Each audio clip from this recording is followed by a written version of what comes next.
They figured he was an easy target, a quiet man sitting alone in a diner. But when the bikers pushed too far, they learned the hard way that some fights end before they even begin. The wind carried a chill that afternoon as Henry pulled his truck into the gravel lot of Earl's Diner, a rundown spot just off Route 66. It was the kind of place where the clock seemed stuck, and strangers were met with guarded stares. The open sign buzzed weakly in the window, flickering like it wasn't sure whether to keep trying.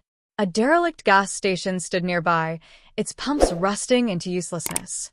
Henry turned off the engine, glanced briefly at the diner, then grabbed his wallet and cap. Inside, it looked exactly as he expected.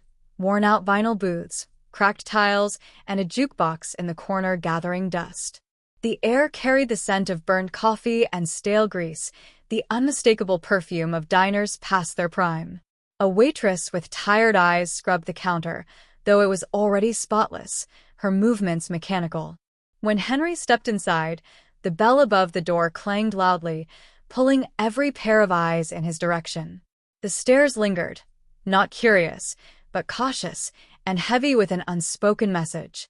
In a corner booth, a group of bikers sprawled in their leather vests, sunglasses shielding their eyes despite the dim lighting. Their conversation halted the moment Henry walked in. He adjusted his cap, ignoring the scrutiny, and chose a booth by the window where he could see the exit, an old habit he couldn't shake.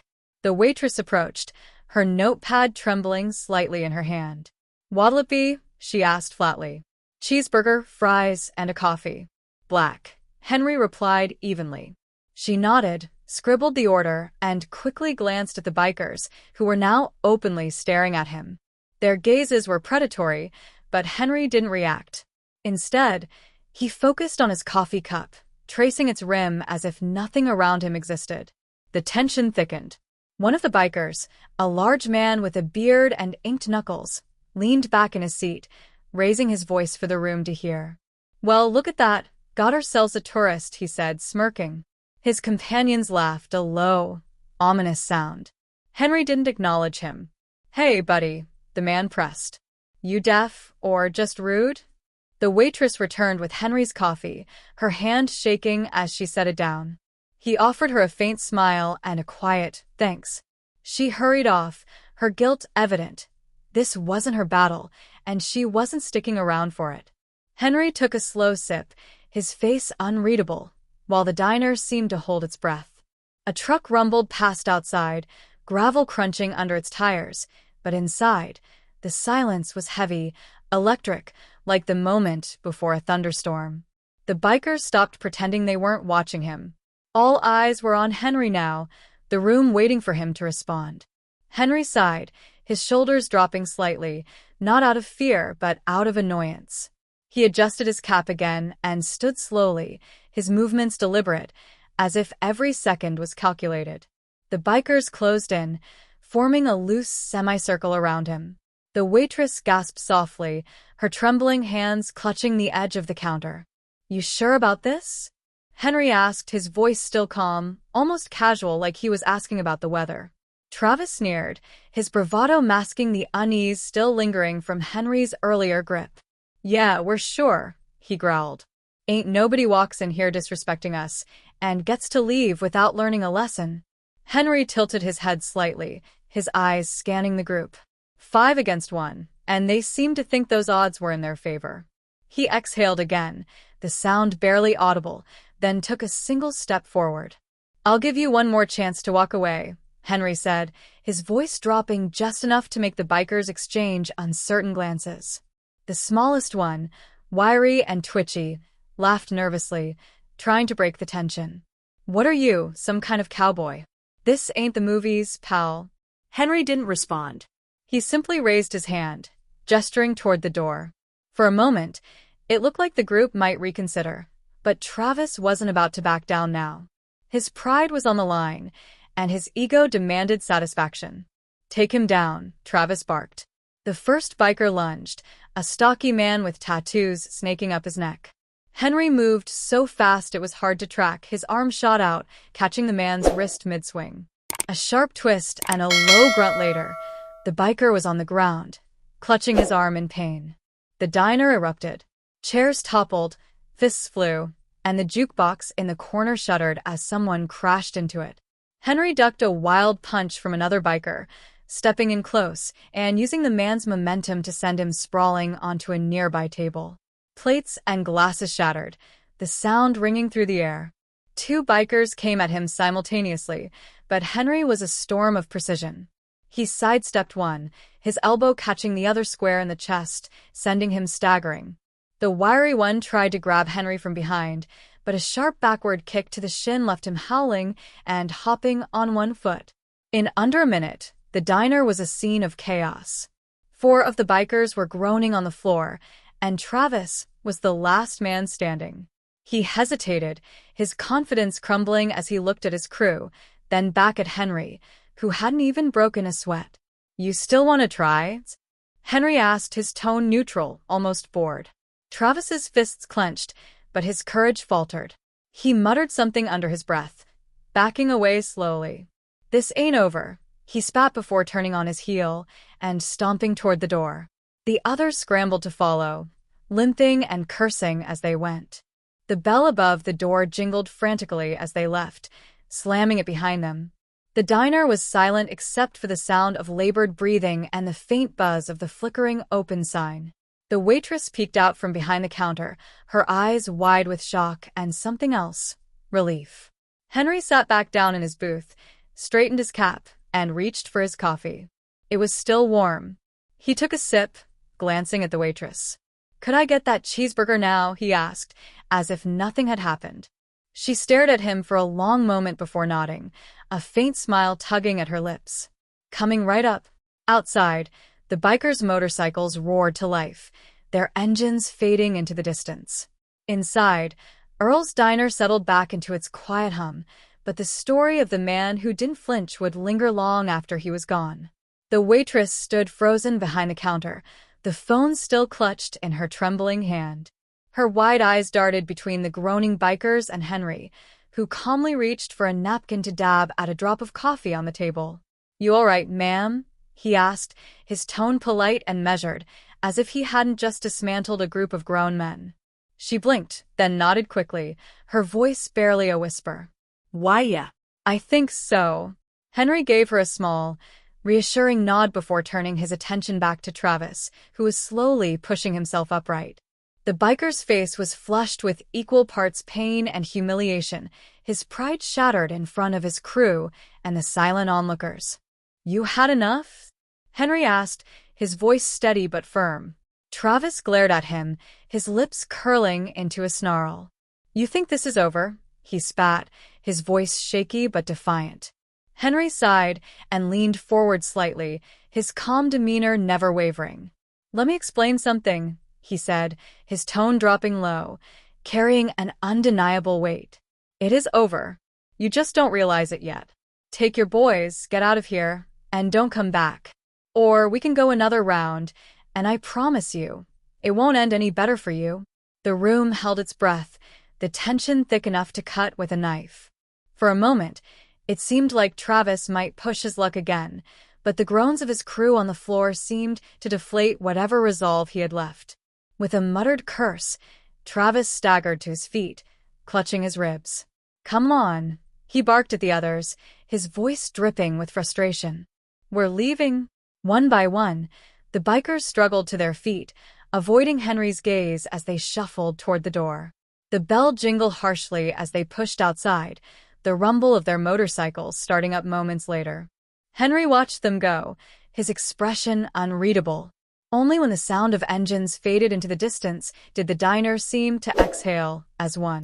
The patrons began to murmur among themselves, the spell of silence broken. The waitress finally stepped out from behind the counter, her hands still shaking. I don't know how to thank you," she stammered. Henry shook his head, adjusting his cap once more. "No need," he said simply. "Just doing what needed to be done." She hesitated, then nodded, her lips curving into a small, genuine smile. "Your lunch is on the house," she said, her voice gaining a bit of strength. Henry chuckled softly, the first hint of warmth breaking through his stoic exterior. "Appreciate it," he replied, settling back into his booth. The cook in the back finally spoke, his voice gruff but approving. "Hell of a thing what you did. Not many folks would have stood up like that." Henry didn't respond immediately. He picked up his coffee cup, took a slow sip, then set it down with deliberate care. "Sometimes," he said quietly, "you don't stand up because you want to. You stand up because you have to." With that, he leaned back, eyes drifting to the window where the late afternoon sun cast long shadows across the gravel parking lot. The bell above the door jingled again as another customer walked in, life in the diner slowly returning to normal. But the memory of the man who faced down 5 bikers with nothing but calm resolve would linger long after he finished his cheeseburger. Henry adjusted the rearview mirror, sparing a last glance at the diner. Through the dusty window, he caught sight of the waitress, her hands still clutching the counter as if it grounded her. Inside, the bikers were beginning to move, groaning as they helped each other off the floor, their bravado replaced with murmured curses and shaken pride. The engine rumbled to life, a deep, steady sound that seemed to echo the calm in his chest. Gravel crunched under the tires as he backed out of the parking lot. The biker who had fled earlier stood frozen near his motorcycle, his face pale, eyes wide. He didn't dare say a word, only stepped aside as Henry's truck rolled past. The sun hung low in the sky, painting the horizon in streaks of amber and crimson. Route 66 stretched endlessly ahead, a silent promise of distance and solitude. Henry gripped the wheel lightly, his gaze steady, his expression unreadable. He had no destination, not really. Just the road. Always the road. As the truck picked up speed, the hum of the tires on asphalt mingled with the low whistle of the wind through a cracked window. He reached across the seat, grabbing a battered road map, its edges curling from years of wear. A quick glance confirmed what he already knew. He folded it with one hand, tossing it back onto the seat. In the fading light, the open road felt like an escape, the kind only he could appreciate. Behind him, the diner grew smaller and smaller, a speck in the rearview mirror, until it disappeared entirely. He didn't look back. Looking back wasn't part of who he was. Inside Earl's diner, the tension hadn't fully lifted. The waitress finally moved, stepping out from behind the counter, her legs unsteady. She stared at the door, her mind replaying everything she'd seen. "Who is that guy?" the cook asked, peering out from the kitchen, spatula in hand.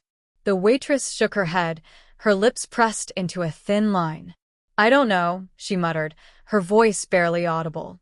Travis, still leaning heavily on the table, spat onto the floor. "Just some guy," he growled, though the words lacked conviction. His knuckles were white as he clenched the edge of the table, trying to steady himself. But everyone in the diner knew better. Whoever Henry was, he wasn't just some guy. Outside, the sky deepened into twilight. Henry drove on, the diner and its inhabitants already fading into memory. He didn't dwell on what had happened, didn't let it linger. The road ahead demanded his focus, and the road was all he needed. As the truck rumbled into the distance, the last light of day caught the dust trailing in its wake.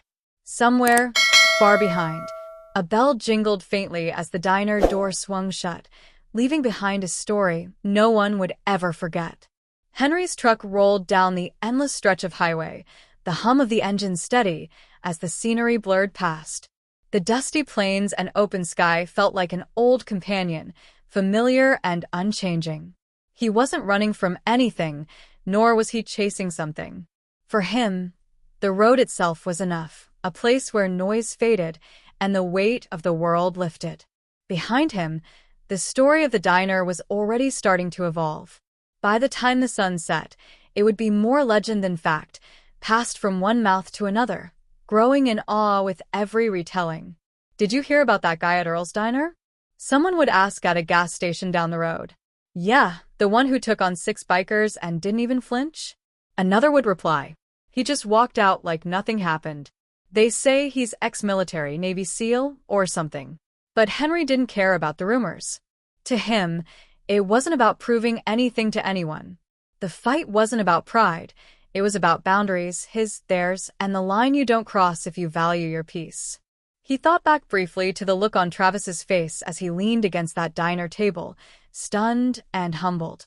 Not by the force of Henry's actions, but by the precision and restraint. Most people wouldn't understand what that kind of control required. It wasn't about brute strength. It was about mastering your emotions, staying steady when everything else swayed. The truck rumbled into a small town not much different from the last one. A diner, a gas station, and a few scattered homes. Henry pulled over, parking near a quiet little convenience store. Inside, the hum of fluorescent lights greeted him as he picked up a sandwich and another bottle of water. The cashier, an older man with silver hair and kind eyes, rang him up. He squinted slightly at Henry, as though he recognized something in him. "You're not from around here," he said casually. "Nope," Henry replied, handing over the cash. "Passing through?" "Always," Henry said with a small nod. The man didn't press, but as Henry turned to leave, he added, "You've got that look about you. Like you've seen more than most." Henry paused at the door, considering the comment, then turned back with a faint smile. "Maybe. Or maybe I've just learned to keep moving."